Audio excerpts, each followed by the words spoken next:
نصیر صاحب، supreme court نے زبانی معاہدوں کے لیے سخت معیار ثبوت کی شرط رکھی ہے. ذرا آپ تھوڑا سمپلیفائی کر کے اس کو بتائیے گا کہ اب ایک عام آدمی کو زبانی معاہدہ ثابت کرنے کے لیے کن بنیادی چیزوں کی ضرورت پڑے؟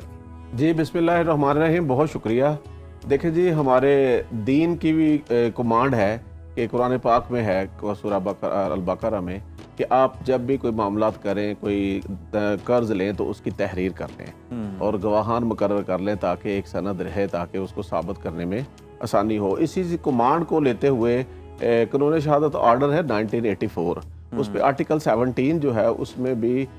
جو ہے وہ کہا گیا ہے کہ کوئی بھی معاہدہ جو فائنینشیل اوبلیگیشنز کی بابت ہے تو اس کے لیے جو ہے وہ 2 گواہان کی شرط رکھی گئی ہے، اور اگر 2 خواتین ہیں تو اس کے مقابلے میں 1 مرد کہا گیا ہے. اور یہ آرٹیکل 17 جو ہے یہ بات کرتا ہے competency and number of witnesses کی. اچھا، اب اسی طرح جو ایگریمنٹ ہے، ایگریمنٹ کو کانٹریکٹ ایکٹ کا جو ہے وہ سیکشن 2H میں اس کو بیان کیا گیا ہے. یعنی کوئی بھی شخص 2 افراد انیشلی آپس میں ایک پرپوز کرتا ہے، دوسرا اس کو ایکسیپٹ کر لیتا ہے، تو دے انیشلی ایگریڈ ہو جاتے ہیں کوئی معاملہ کرنے کے لیے. اچھا، کوئی بھی ایگریمنٹ جو ہے تحریری یا زبانی ہو سکتا ہے، لیکن جب آپ زبانی کرتے ہیں تو قانون یہ کہتا ہے، اس ججمنٹ میں بھی یہی کہا گیا ہے کہ جو بندہ زبانی طور پہ کہتا ہے کہ جی ایگریمنٹ میرا ہوا ہے، تو آنر سے یا بار پروف بھی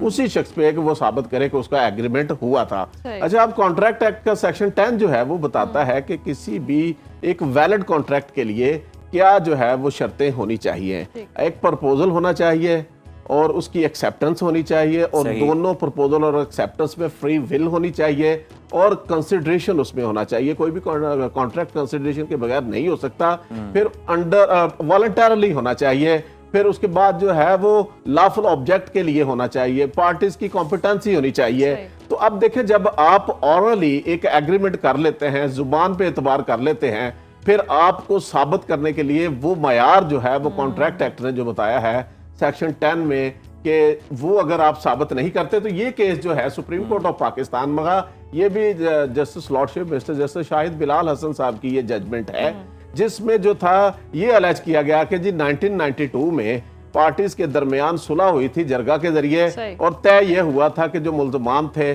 ان کے کو جو ہے وہ چھوڑ دیا، بری کروا دیا گیا. تو لہذا اب اس کے بدلے میں جو ہے 32 کنال زمین اوکاڑا میں جو تھی وہ دے دی گئی، اور وہ قبضہ بھی اسی وقت دے دیا گیا. تو بعد میں جو تھا یہ طے ہوا تھا کہ جب ان کے نام پراپرٹی ہو جائے گی یا ٹائٹل کلیئر ہو جائے گا تو پھر ان کے نام میوٹیشن کروا دیا جائے گا. تو 2016 میں اسی کنٹروورسی کو لے کے کیس دائر کیا گیا کہ جی ان کے نام میوٹیشن ہو گیا، یہ اب ہمارے نام نہیں کروا رہے. جو دعویٰ ٹرائل کورٹ نے پہلے انیشلی خارج کر دیا تھا، تمیل مختص کا دعویٰ تھا، کیا کانٹریکٹ اورلی بنایا تھا کہ جی 1992 میں ہمارے درمیان ایک کیس ہوا تھا، کریمنل کیس، جس کی صلح جرگے نے کروائی تھی، اور اس کے عوض ہم نے ان کو بری کروایا تھا. تو ان کو جو ہے وہ اس کے عوض جو ہے وہ 32 کنال زمین جو تھی دی تھی. پھر اس کی اپیل کی گئی، جب دعویٰ تمیل مختص کا خارج ہو گیا، اپیل میں عدالت نے کچھ ایڈیشنل ایشو فریم کر کے واپس نیچے ٹرائل کورٹ کو بھیج دیا. ٹرائل کورٹ نے وہ دعویٰ ڈکری کر دیا، کہا کہ جی آپ 32 کنال زمین کا میوٹیشن ان کے نام کروائیں. پھر اپیل دائر کی گئی، غلام احمد آئی تھنک جو سپریم کورٹ میں پٹیشنر گیا بن کے، تو ڈسٹرکٹ اینڈ سیشن جج نے بھی وہ اپیل جو تھی خارج کر دی اور دعویٰ ڈکری جو ہے مینٹین رکھا. پھر ہائی کورٹ میں ریویژن دائر کی گئی، ہائی کورٹ نے بھی یہ فیصلہ برقرار رکھا. تو اب یہ 3 عدالتوں کے فیصلے جو تھے، سپریم کورٹ آف پاکستان نے سابقہ فیصلوں کی روشنی میں ایک فیصلہ ہے 2024 supreme court monthly review page 1709 ہے، جس میں یہ طے ہوا ہے کہ کوئی بھی شخص جو الیج کرتا ہے کہ میرا اس کے ساتھ اورل ایگریمنٹ ہے، تو اس پہ لازمی ہے کہ وہ ثابت کرے گا کہ یہ پرپوزل تھی، یہ ایکسیپٹنس تھی، یہ فری ول کے ساتھ تھی، یہ کنسیڈریشن تھا، ان گواہان کے سامنے تھا. نصیر صاحب، ایسی ان تمام فیصلوں میں کیا قانونی طور پر سکم نظر آیا کہ کالعدم قرار دیا گیا؟ دیکھیں، سکم یہی تھا کہ انہوں نے الیج کیا کہ اس میں جو زبانی طور پہ الیج کیا جا رہا تھا، تو انہوں نے کہا کہ کوئی پلیٹ جو تھی، جب دعویٰ دائر کیا گیا کوئی نہیں بتائے گا کہ کتنی تاریخ کو یہ ہوا، کن گواہان کے سامنے ہوا، کس جگہ ہوا، انڈر دا کنسیڈریشن جو بات وہ کہی جا رہی ہے وہ بھی پلیڈنگ جو ہے پارٹیز کی جو کیس تھا اس سے ریکارڈ سے ثابت نہیں ہو رہی تھی. تو لہذا جو کوئی بھی معاہدہ ہے، عوام الناس کو آگاہ کرنا چاہوں گا کہ آپ ٹرسٹ کرتے ہیں، لیکن آپ جو ہے قانونی طور پہ اگر آپ کا ڈسپیوٹ پیدا ہو جاتا ہے تو آپ عدالتوں میں جب جاتے ہیں تو کوئی بھی معاہدہ جو ہے اس کو ثابت کرنے کے لیے اگر آپ کا تحریری معاہدہ بھی ہے چیزیں معاملہ عدالتوں میں چلے جاتے ہیں تو عدالتیں کہتی ہیں کہ کم از کم ایٹ لیسٹ 2 وٹنسز کے ذریعے ان کو ثابت کریں. اچھا تحریری میں تو پھر لکھا ہوتا ہے کہ اتنی تاریخ کا معاہدہ ہے, گواہان کے دستخط ہوتے ہیں, لیکن زبانی تو کیا ہوتا ہے کہ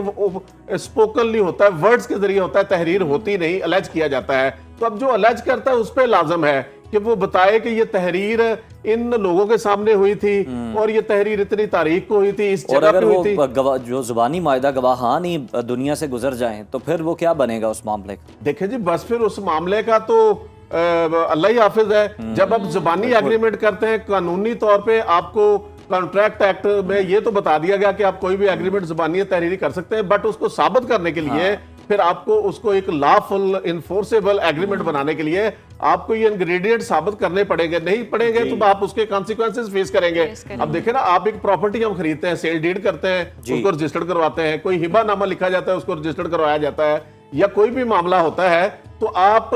شہری جو ہے دیکھو کچھ ڈاکومنٹس ایسے ہوتے ہیں کہ جن کی رجسٹریشن آپشنل ہوتی ہے لیکن جن کی مینڈیٹری ہوتی ہے, کمپلسری ہوتی ہے, تو اگر ہم اس کو رجسٹرڈ نہیں کرواتے تو پھر ہم اس کے کانسیکوینسز فیس کرتے ہیں. لہذا عوام الناس جو ہے کوئی بھی تحریر کرے, دین کی کمانڈ جو ہے اس کو فالو کریں کہ تحریر کر لیں. قانون شہادت آرڈر آرٹیکل 17 جو ہے وہ بڑا واضح کہتا ہے کہ لین دین کے معاملات کریں تو اس میں گواہان مقرر کر لیں. تو اسی طرح عدالتوں میں بھی جب کیسز دائر ہوتے ہیں کہ جب آپ اپنا کیس دائر کرتے ہیں, دوسری طرف سے جواب دائر کیا جاتا ہے, پھر اس میں شہادت آتی ہے, دونوں پارٹیوں کی اس پہ جرا ہوتی ہے, تو پھر یہ ساری چیزیں ریکارڈ پہ لانی ضروری ہوتی ہے کہ یہ چیزیں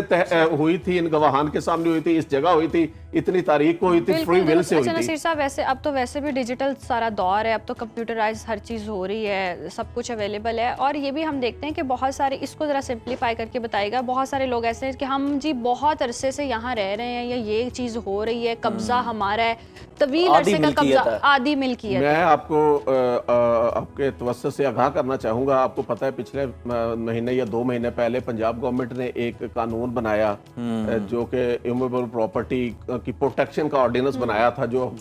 ہائی کورٹ سے سٹے بھی ہوا. اب وہ دوبارہ جو ہے وہ اس کو آرڈیننس کے ذریعے جو ہے ترامیم کر کے اسپیشل ٹرائیبیونل بنا دیا گیا. تو لہذا وہ لوگ جو چاہے سال ہا سال سے بھی کسی پراپرٹی پہ قابض ہیں بٹ وہ اس کی ملکیت ثابت نہیں کر سکتے تو وہ انلیگل پوزیسر کنسیڈرڈ ہوں گے. تو لہذا اگر ہم کسی کو جو ہے وہ زبانی کمٹمنٹ کر کے قبضہ لے لیتے ہیں, اس کے پراپر جو قانونی پیرامیٹرز ہیں, جو تحریر کرنی ہے, جو گواہان مقرر کرنے ہیں, جو ڈاکومنٹ رجسٹرڈ کروانا ہے, اس لیے کہ جی ہم کروا لیں گے, وہ فیسز بچا لیں, یا ہم سیل ڈیڈ نہیں کرواتے, اس سے ویسے کوئی پاور آف اٹرنی لے لیتے ہیں, تو مستقبل میں جا کے اگر آپ ثابت نہیں کر سکیں گے تو یہ قانون جو انلیگلی پوزیسر ہیں, جن کے پاس اپنی ملکیت کی کوئی جسٹیفیکیشن نہیں, وہاں پہ قبضے کا بیٹھنے کی کوئی جسٹیفیکیشن نہیں ہے, تو اس قانون میں 10 سال تک سزا بتائی گئی ہے. یعنی آپ پراپرٹی سے بھی محروم ہوں گے اور 10 سال سزا بھی ہے, 10 ملین تک جرمانہ جو ہے وہ بھی بتایا گیا ہے. تو لہٰذا جو بھی شخص چاہے کسی پراپرٹی میں 30 سال سے بھی قبضے میں کیوں نہ بیٹھے, اس کو قانونی طور پہ وہ جسٹیفائی نہیں کرتا, اس کے پاس ملکیت کے پراپر ڈاکومنٹ نہیں ہے, اس کے پاس رجسٹرڈ ڈاکومنٹ نہیں ہے, میوٹیشن نہیں ہے, تو پوزیشن جو ہے وہ اس کی ملکیت نہیں ہے. بالکل ٹھیک ہے, یہ نقطہ کلیئر ہو گیا. کمبو صاحب ایک سوال اور ذہن میں آ رہا ہے اور بہت سارے لوگ اس مسئلے کا سامنا بھی کرتے ہیں. چلیں آپ نے تحریری معاہدہ کر لیا, زبانی معاہدے کو تو ہم سائڈ پہ رکھ دیتے ہیں, تحریری معاہدہ آپ نے کر لیا, اس کے اندر گواہان بھی آپ نے شامل کر لیے, لیکن گواہان اگر سائڈ بدل لیں پھر قانون کیا کہتا ہے؟ دیکھیں ہوتا یہ ہے کہ آپ نے تحریری معاہدہ کر لیا, گواہان نے سائڈ بدل لی, تو عدالت میں وہ گواہان فرض کرے نہیں پیش ہوتے, تو پھر آپ پہ لازم ہے کہ آپ عدالت کو اپلیکیشن دیں کہ ان گواہان کو کورٹ ویٹنس کے طور پہ بلائیں, تاکہ ان سے جو ہے, کیونکہ آگے بھی اگر وہ مخالف بیان دے دیں, اگر آپ کے مخالف دیں تو پھر قانون کہتا ہے کہ ان گواہان کو منحرف گواہ ڈکلیئر کریں گے. جب آپ منحرف گواہ ڈکلیئر کریں گے تو پھر آپ اس پہ جو ہے وہ جرا کریں گے, حالانکہ گواہ آپ کا ہے, وہ آپ کے حق میں بیان نہیں دے رہا, تو آپ اس کو پھر کنفرنٹ کریں گے کہ تو جھوٹ بول رہا ہے, اس کو بنانے کی, یعنی اس کو جرا کر کے جو ہے نا حقیقت اگلوانے کی کوشش کی جائے گی. ہوتا یہی ہے کہ جب بھی ہم کوئی تحریر کریں تو ہم ایسے نہ کریں کہ جی یہ تحریر ہو رہی ہے بس یہ ایک فارمیلٹی ہے, گواہ رکھ لیں. گواہ اپنے رکھنے وہ رکھنے ہیں جو آپ کی دسترس میں بھی ہوں, جن گواہان پہ آپ کو ٹرسٹ ہو. کل کو وہ ٹرانزیکشن آپ کو عدالت میں ثابت کرنی پڑے تو وہ آپ کو عدالت میں جا کے بہت شکریہ آپ کا نصیر کمبو صاحب, یہی میرا مقصد تھا کہ یہ نقطہ جو ہے وہ واضح ہو جائے.